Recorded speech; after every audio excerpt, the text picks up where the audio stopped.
Bonjour à toutes et à tous. Une fois par mois sur les ondes de RCF Liège et en vidéo, nous vous proposons des regards d'évêques sur le monde en général, sur l'Église en particulier en 4 parties. L'actualité en général, la vie du diocèse, la vie de l'Église et les questions des auditeurs. Eh bien, aujourd'hui, en ce mois d'octobre 2019, nous nous intéressons à la dernière partie, donc la question des auditeurs. Et comme d'habitude, Jean-Pierre Delville, évêque de Liège, est avec nous en studio. Bonjour, Monseigneur. Bonjour, Ralph. Alors, ce mois-ci, nous avons reçu 3 questions et je voudrais commencer par celle de Arnaud Maillet de Bois-de-Breu. J'ai une question pour le mois de la mission. Les jeunes et aussi souvent les moins jeunes passent de plus en plus de temps dans les réseaux sociaux. Pourquoi l'Église n'investit-elle pas plus dans la pastorale électronique, entre guillemets? Y a-t-il des projets dans ce sens? Oui, c'est très important. Donc nous avons une page Facebook du diocèse qui est pas mal visitée. Mais il y a pas mal d'unités pastorales qui ont leur propre page Facebook. Et je pense que c'est très important parce que la page Facebook dans les unités pastorales est bien locale et donc elle intéresse les gens. Il y a des photos sur place où on peut éventuellement se reconnaître des personnes que l'on rencontre, etc. Et donc je pense que les pages Facebook sont très importantes pour notre pastorale. Ce que j'ai remarqué aussi, c'est que ce qui est important, c'est l'événementiel. Quand il y a un événement, si ça a été filmé, si ça a été pris en photo ou éventuellement en petite séquence vidéo, et que c'est mis sur Facebook, c'est vu, c'est suivi. Récemment, il y a eu par exemple l'annonce de l'accueil de Notre-Dame de Banneux au Vatican le 17 novembre de cette année. Eh bien, ça a eu beaucoup de succès sur Facebook parce que c'est un événement. C'est visuel à la limite. Bientôt, on aura les photos du pape avec Notre-Dame de Banneux, etc. Donc, ça veut dire que c'est très important de pouvoir, je dirais, transposer notre foi en mode visuel pour qu'à travers des images, il y ait aussi un message qui passe, quoi. Et donc, c'est ça qui est important. C'est un réflexe à avoir.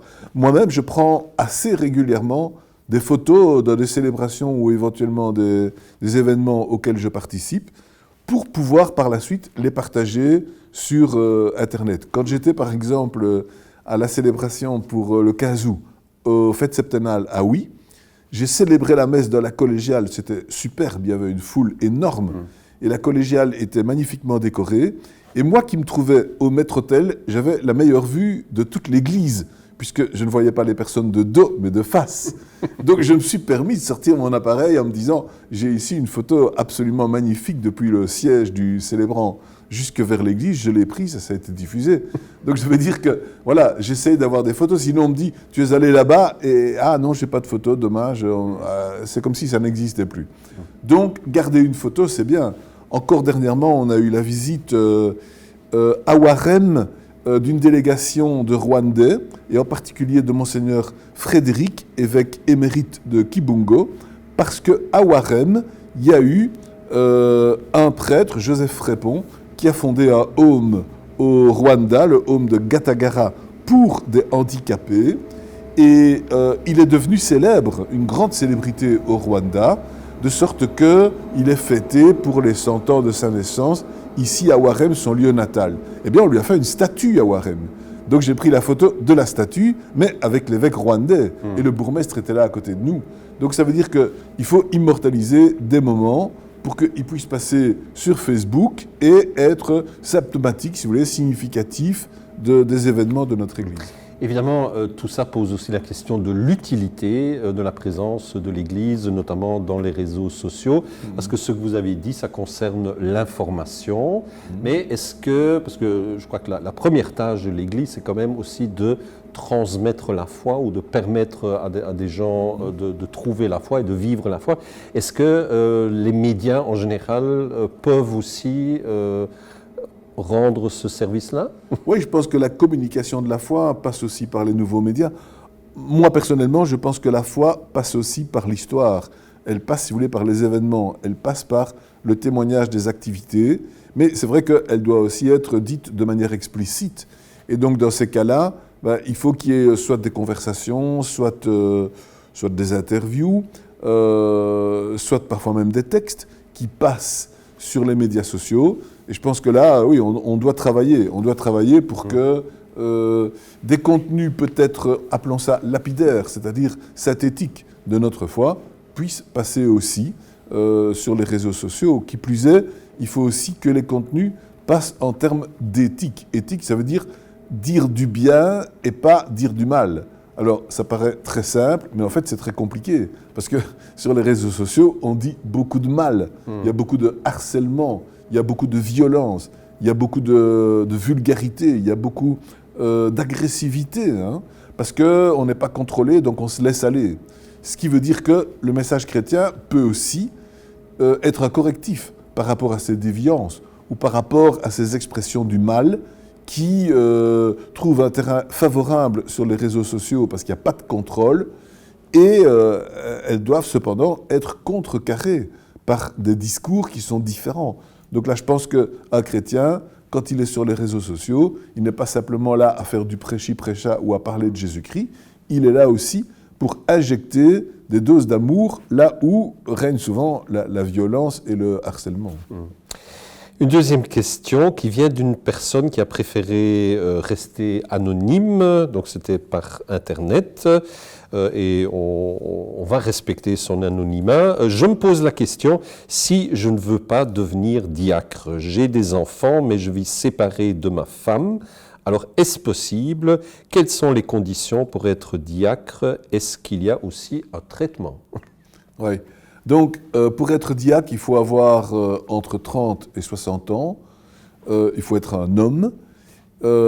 Si l'on est marié, on doit rester dans l'état de mariage. Si l'on est célibataire, on doit rester célibataire. Et quand on est séparé? Quand on est séparé, à mon avis, c'est un problème parce que être diacre suppose une vie de famille chrétienne et l'aval officiel de l'épouse du diacre. Ça fait partie du rituel. Donc dans le rituel de l'ordination du diacre, à un moment donné, l'évêque se tourne vers l'épouse en disant « Madame, vous êtes l'épouse d'un tel qui veut devenir diacre ou que l'Église appelle au diaconat. Est-ce que vous êtes d'accord avec son engagement et voulez-vous l'appuyer dans sa vie pastorale future ?» Et l'épouse est invitée forcément à dire oui. Autrement dit, à avoir préparé sa réponse et son attitude, et elle l'officialise par cette intervention. Donc si la personne est séparée, à mon avis, c'est une problématique, c'est un problème.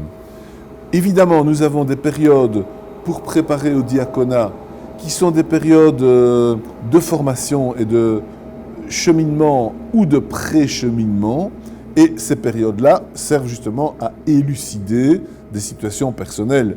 Donc la personne qui m'écrit peut toujours se présenter au responsable du diaconat pour faire l'évaluation des situations. Et il y aura toujours un précheminement qui dure au moins 1 an, qui prépare une formation proprement dite, justement pour y voir plus clair dans les situations personnelles. Donc voilà, je pense que c'est une situation assez spéciale dont parle l'auditeur ici. Il pose aussi la question du salaire.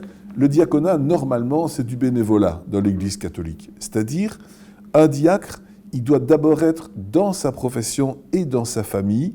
Son diaconat, il l'exerce plutôt dans les temps libres et à d'autres moments que dans l'activité professionnelle. En effet, on considère que le diacre est quelqu'un qui est engagé dans la société et qui alors, après cet engagement, ou même à travers cet engagement, prend un engagement d'église. Mais ce n'est pas un engagement, on va dire, full-time dans ses activités comme le serait l'engagement d'un prêtre. C'est plutôt un engagement à certains moments, certaines plages de sa vie pour justement respecter cette qualité d'un engagement professionnel et familial et avoir cette spécificité du diaconat qui permet d'ancrer la foi chrétienne dans la vie professionnelle et sociale. Il y a encore une troisième question qui vient de Éléonore, une fille de 11 ans de Recours. Je viens de perdre mon petit chien. Il a été écrasé par une voiture. Est-ce qu'il va au paradis comme les personnes? Alors, il y a une phrase d'un psaume qui dit « Dieu sauve les hommes et les bêtes ». Donc, il y a une ouverture, si vous voulez, dans la révélation chrétienne sur le salut du monde animal, aussi parce que dans certaines idées, par exemple de saint Paul, reprises dans le Nouveau Testament à différents endroits, on parle de la création nouvelle que le Christ instituera à la fin des temps. Donc on pense à un monde nouveau, une création nouvelle, on parle parfois de Jérusalem céleste. Pour décrire le monde à venir, il y a des métaphores, il y a des images qui sont des symboles. Pour nous, ça reste toujours un mystère. La vie éternelle s'exprime à travers des mystères, à travers des idées et des images diversifiées, et elle ne fait pas l'objet, je dirais, d'une cartographie. Donc, on ne peut pas à l'avance se figurer en quoi ça correspondra. Pourtant, nous croyons en une vie éternelle dont la grande caractéristique est d'être en relation d'amour avec Dieu. C'est ce qu'on appelle la vision béatifique, la vision de Dieu, et en situation aussi d'amour avec les autres. Donc, cette situation que nous espérons comprend la notion d'une création nouvelle, d'un monde nouveau. Et donc, en ce sens-là, on peut imaginer que l'amour pour un animal sera aussi repris dans la vie future, mais ça n'est pas une espèce de garantie, c'est plutôt une espérance et une vision d'avenir. Mais pour aller au paradis, il faut avoir une âme. Est-ce qu'on peut dire que les animaux ont une âme? Par définition, ils ont une âme puisqu'ils sont animés. Donc, une âme signifie le principe d'animation. Donc, spécialement pour la philosophie grecque, pour Aristote et autres, un animal, c'est une personne qui est un être qui est animé. L'homme est un animal raisonnable. Donc, il fait partie des animaux parce qu'il a une âme. Donc, l'animal a une âme dans la mesure où il est animé. Merci beaucoup, Monseigneur, pour toutes ces réflexions, pour les réponses à nos auditeurs. C'était la 4e partie de l'émission Regard d'évêque d'octobre 2019 en vidéo comme chaque mois. Et donc, c'est ici que se termine aussi la série de vidéos. Je vous rappelle que vous trouverez l'entièreté, les autres parties sur le site du diocèse de Liège, sur la page Facebook de RCF Liège et du diocèse et aussi sur YouTube pour nous contacter et notamment pour nous faire parvenir vos propres questions que nous attendons. Évidemment, les coordonnées vont apparaître tout de suite sur votre écran. Portez-vous bien et à bientôt.